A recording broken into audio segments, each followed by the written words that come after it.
Si Mel Tiangco, ang inyong kapusong totoo. Bukod sa pagpunta sa mga beach at ang summer classes, ang summer vacation ay panahon din ng pagpapatuli ng mga kabataang lalaki. Kaya bago pa man daw pumunta sa mga pamilihan para sa mga gamit sa eskwela, inuna munang dinagsa ng mga magulang at kanilang mga anak ang ating Operation Tuli sa iba't ibang lungsod sa Luzon, Visayas at Mindanao. Panoorin po ninyo. Dribble dito, dribble doon, maya-maya pa, shoot! Ang mga kabataan dito sa Barangay Mahogany sa lungsod ng Butuan, hindi raw magpapahuli pagdating sa pasikatan sa pagbabasketball. Gusto ko po maglalaro ng basketball para magsikat sa ibang bansa.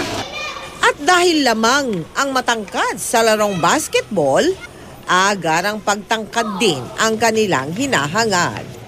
Butuloy pa ako bukas para tumangkad.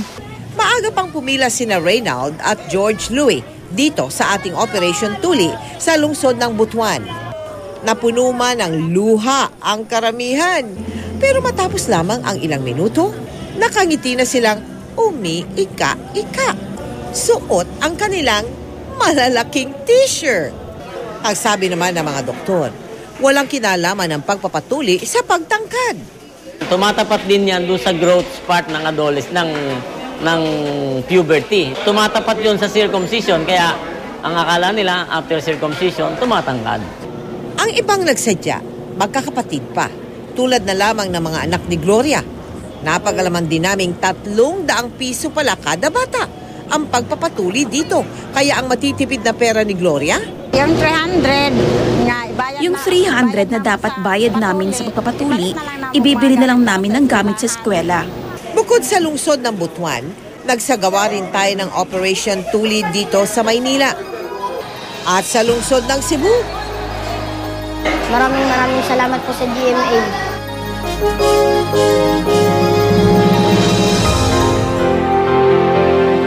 Mahigit 1,000 kabataan po ang nabinyagan ng ating Operation Tuli. Nagpapasalamat po kami sa lahat ng partners at sponsors na naging bahagi ng ating matagumpay na project. Baka po nais ninyong maging bahagi ng aming mga projects, maaari po kayo magsadya o tumawag sa aming tanggapan o magdeposito sa aming mga bank account o sa anumang sangay ng Cebuana Luwalier o maglagon sa www.kapusofoundation.com.